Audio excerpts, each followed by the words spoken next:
Junto Nakatani is locked in, ready for the highly anticipated biggest fight of his career against his countryman Naoya Inoue.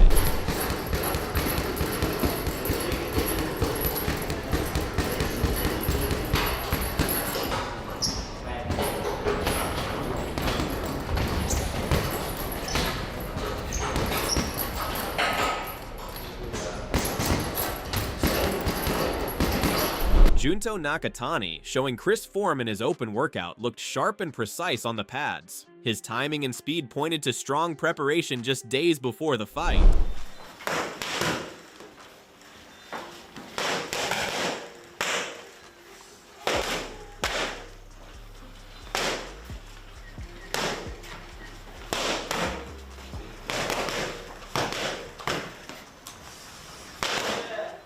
Junto Nakatani is highly motivated for the matchup and is breaking down Naoya Inoue's style with his coaching team to build a detailed game plan. He believes careful preparation will give him the edge needed on fight night.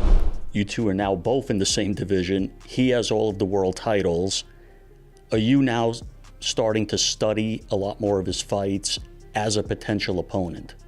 はい、何試合か現地でも見させてもらったりしているので、そこら辺でイメージはさせてもらってますね。Do you think your style matches up very well with his? それは戦ってみないとわからないですね。On the other hand, Naoya Inoue is also in the final stages of an intense camp, staying locked in as fight night with Junto Nakatani approaches.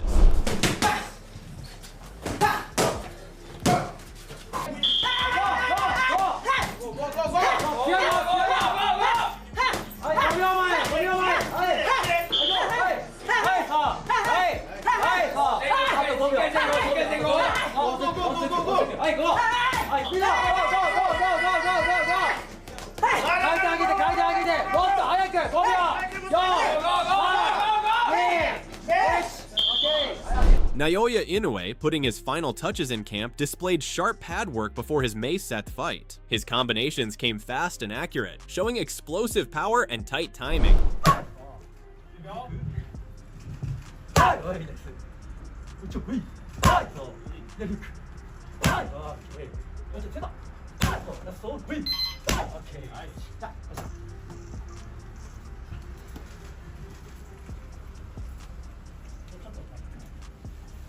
Naoya Inoue's father and trainer, Shingo Inoue, believes his son just loves boxing and training, and when he steps into the ring, he becomes a completely different person. 支えてると思うんですけど、その中で、今32歳になって、なんか見えてくるものっていうのは、やっぱり引退、支えてると思うんですけど、その中で、今32歳になって、なんか見えてくるものっていうのは、やっぱり引退。Naoya Inoue also recognized Junto Nakatani as a serious talent and took pride in both carrying Japan at the highest level. He also viewed the matchup as the biggest and most anticipated fight of his career so far. Do you think, Naoya, that given the level of competition with the two of you, as far as the two best fighters regarded by many in the weight class, it's a testament to how good Japanese boxing has become in the last couple of years? そうですね。この階級に僕と中谷君がこの時代一緒に重なるということはそして戦いに向けて進んでいるということはこの日本ボクシング界にとってかつてない盛り上げに進んでいってることだと思うので、僕もそう思います。Meanwhile, Jesse Rodriguez leans toward Naoya Inoue in a potential clash with Junto Nakatani, but still sees it as competitive. He explained that Inoue has the edge overall, though Nakatani's one-punch power gives him a real chance to change the fight at any moment. I think Inoue wins the fight, just because he has more experience. He's been in the weight division longer than Nakatani has, so I do favor Inoue, but Nakatani, he does have a chance as well, just because he has that kind of one-punch power.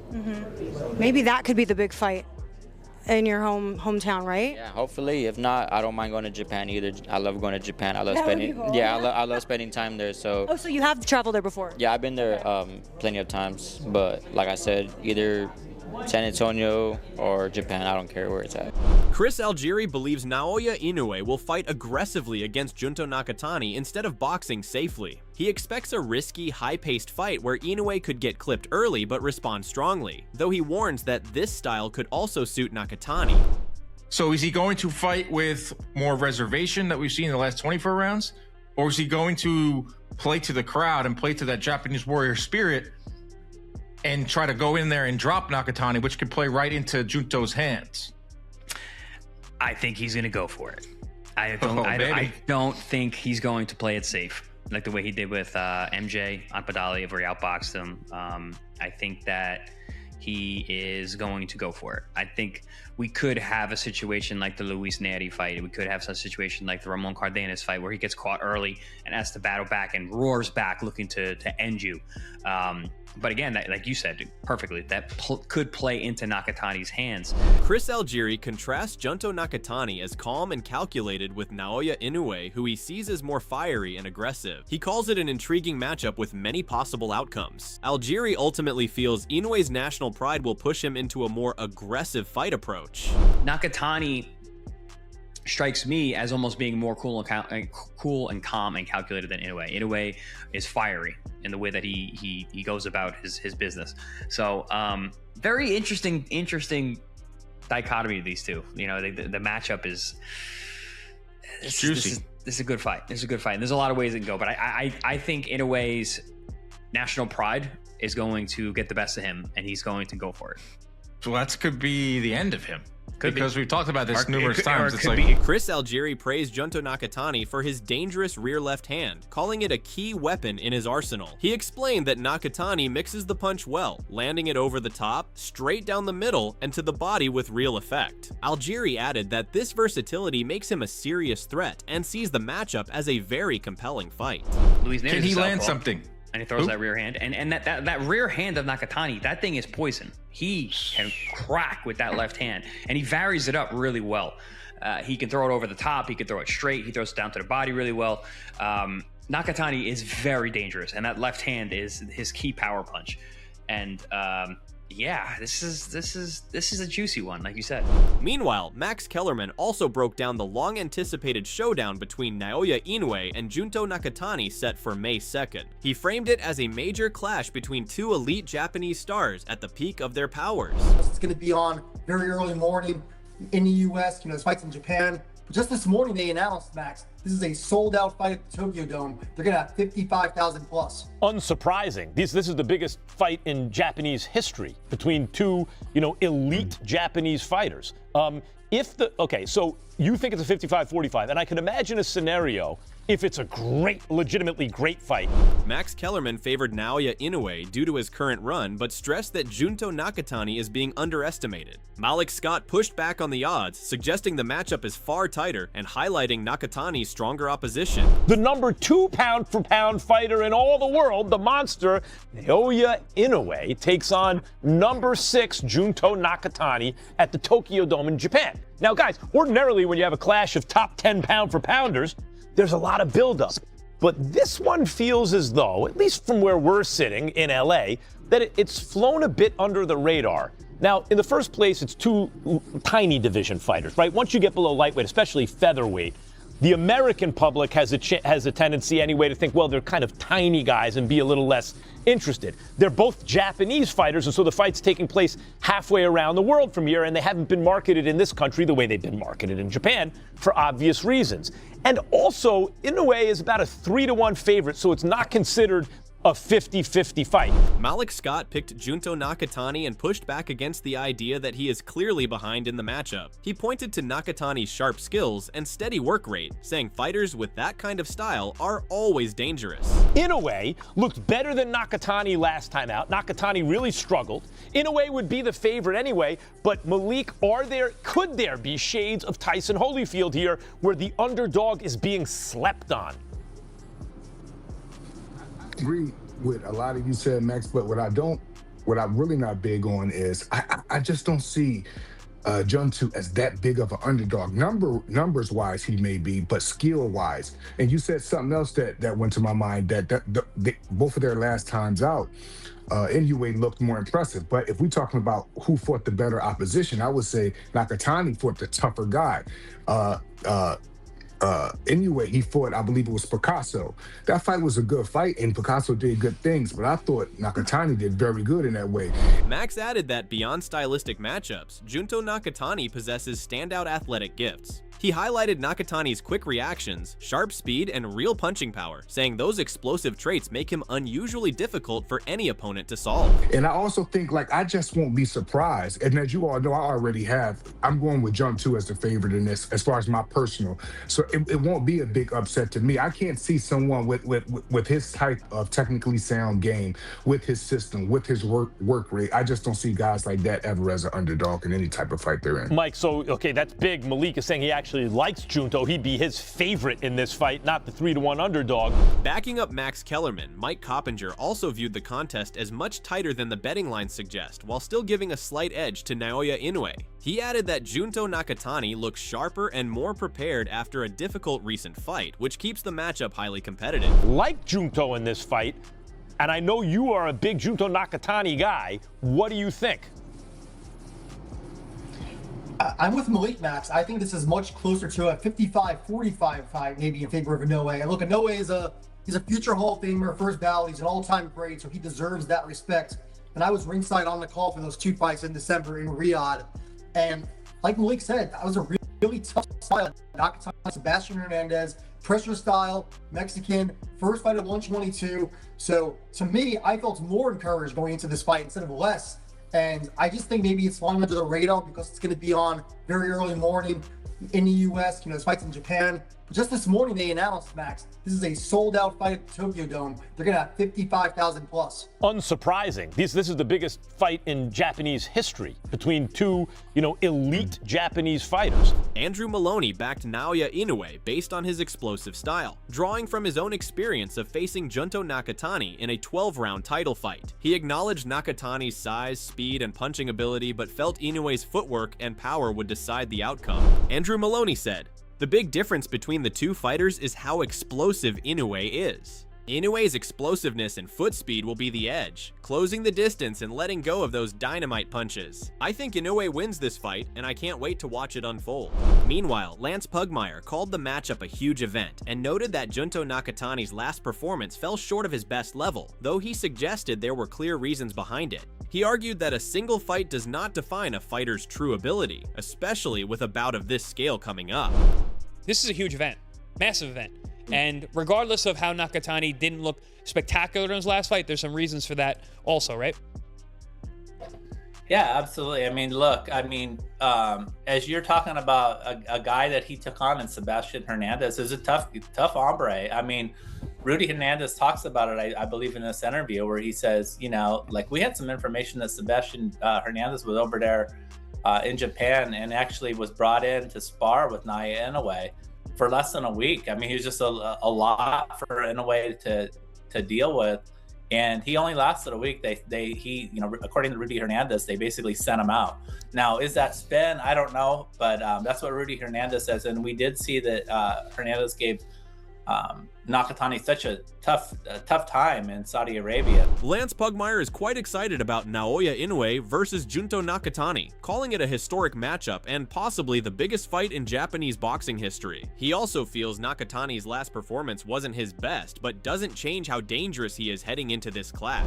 I think that fighters have tough moments. Even Inoue himself had a tough moment, right, where he was on the canvas against Ramon Cardenas and got back up and won the fight, but still had some questions to answer about, hey, are you at your maximum weight, given what your performances at this weight class have been. So look, there's always criticism out there. There's always some skepticism that it connects to these guys. They got to deal with it. I think Junto Nakatani has said, point blank, he said to me through an interpreter, "That's in my rearview mirror. I've looked at that fight. It's kind of like apples and oranges. I've made the adjustments. I'm ready to deal with this next one before me, and judge me on my performance on May 2nd. Adding to the discussion, Andre Rozier leans toward Naoya Inoue, tagging Inoue as the clear favorite in a massive fight scenario. He still respects Nakatani's skill, but notes that attention in boxing is more centered on an Inoue versus Bam fight idea. Rozier also adds that while Bam's camp has developed him well, he would rather see him move up in weight first before stepping into such a high-level test. Who you got between Inoue and Nakatani? Inoue. Okay, I thought you would say that. It kind of seems like, I mean, he is the favorite, and that is a mega fight, so much respect to Nakatani. I think he's an amazing fighter. But it really seems like the fight is Inoue and Bam. Right. That seems like the fight, man. Everyone is waiting for that fight. I think that Robert's done a fantastic job with Bam also. I mean, really. With his whole team, to tell you the truth. Fantastic. I think that's going to be a good fight.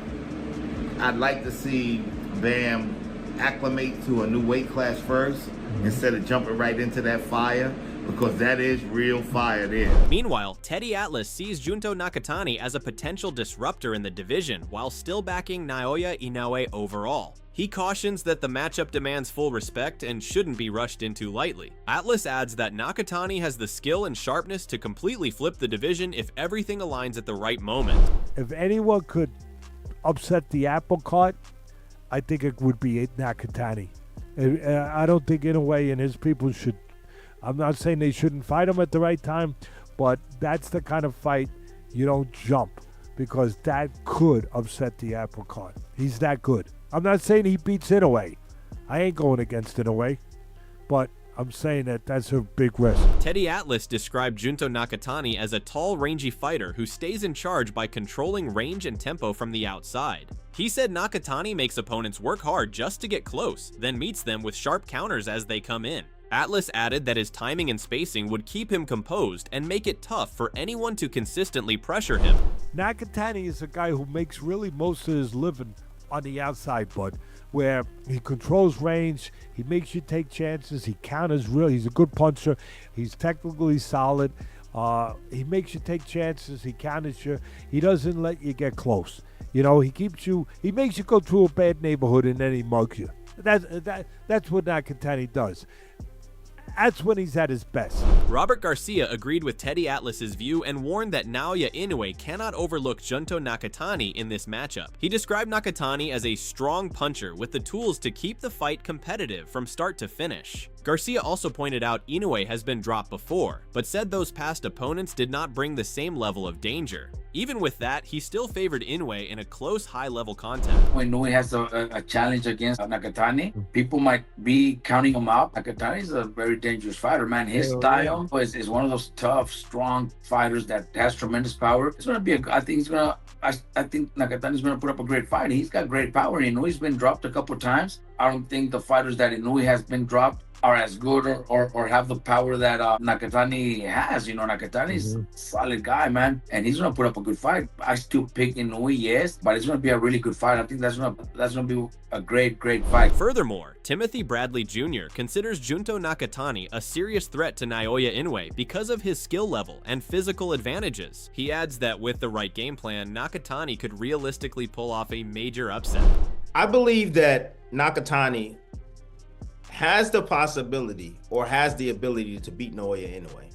I'm going to tell y'all right now, this is the one guy that I believe in the lower weight classes has everything it takes to beat Inoue. On the other hand, Bruce Carrington compared both fighters on inside fighting, saying one is not a pure pressure fighter, but still more effective in close range. He explained that the other struggles when forced into the pocket, often needing space to reset and becoming defensively open under pressure. He also noted that even the stronger inside fighter can be caught when coming forward too aggressively and walking into counters. It's not like Inoue. Like, Inoue is not going to be no pressure fighter, you know, but I will say Inoue has a better inside game than Nakatani. Like, in the inside is where Nakatani has huge holes. It's not like minor holes. He has huge holes, bro, in his game. And he likes to wants to create space all the time. Like he feels very uncomfortable when you're uptight, close with him. So if Inoue could use his height disadvantage to his, advantage, I feel like he can definitely, get some nice combinations in there and, put Nakatani out. Because Nakatani was getting hit with some big shots from the inside with shots that you wouldn't even have to be super sharp to get out of the way from. Nakatani's still a problem though, and we've seen Inoue get knocked down by him being getting overzealous, just jumping in and getting caught with certain shots. Bruce believes Nakatani still has the timing to trouble Inoue in key exchanges and land clean shots at the right moments. He adds that both fighters have strengths and weaknesses, but Inoue carries more overall advantages. Carrington also notes that recent performances have exposed more flaws in Nakatani's game. In the end, he leans toward Inoue, suggesting those openings could be exploited and may even lead to a stoppage. So there are some pros and cons, some disadvantages and advantages for both fighters. But I think Inoue, he has out of all of them, he has the biggest pros, and I think he could mess around and stop Nakatani. Before I was I don't know. But after that last fight with Nakatani, I'm like, nah, he got some really big holes in his game. However, Jesse Rodriguez favored Naoya Inoue due to his greater experience in the weight class, especially in high-pressure moments. He noted that this gives Inoue a clear edge when the fight gets tight. He still warned that Junto Nakatani remains dangerous with his knockout power, but ultimately picked Inoue to win. I think Inoue wins the fight, just because he has more experience. He's been in the weight division longer than Nakatani has, so I do favor Inoue, but Nakatani, he does have a chance as well, just because he has that kind of one-punch power. Zach Shoemaker highlights how unusual it is for two elite pound-for-pound fighters from the same country to collide, calling Naoya Inoue versus Junto Nakatani a major moment for Japanese boxing. He adds that the scale of the event and unclear outcome make it feel like a true blockbuster, increasing anticipation around the fight. We have to realize the magnitude of this fight. Very rarely do you have two guys that are domestic fighters from the same country that are both top 10 pound-for-pound fighters able to go out there and fight each other. That's the situation that's currently being built up right now in Japan. Even as good as Bivol and Beterbiev is, you don't have the build-up process that you have for this type of fight, where two guys are domestically from Japan fighting each other on a massive stage between the top two fighters in that weight class and two of the top 10 fighters in all the world. This will make for a massive fight, and it's something that we have to look forward to, because it could be one of the best fights that we have seen in this entire decade.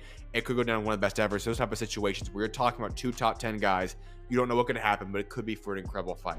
Jason Maloney also rates Naoya Inoue as the best fighter in the world, pointing to his elite skill and unmatched consistency. He adds that Inoue always delivers entertaining performances and believes he would dominate the matchup, likely finishing it before the final bell. I don't see anyone beating Inoue though. I think he's the pound-for-pound best fighter on the planet, and I think it'll be a very exciting fight because Neri will come and try and take his head off, but Inoue is too good, and I think he'll win by stoppage, but while it lasts, it'll be really exciting. That wraps up the discussion around the Naoya Inoue versus Junto Nakatani super fight. The debate over predictions and analysis continues to grow as fans stay split on how it could play out. The matchup remains one of the most talked about fights in boxing heading into fight night. So make sure to subscribe to get the latest updates about this mega encounter.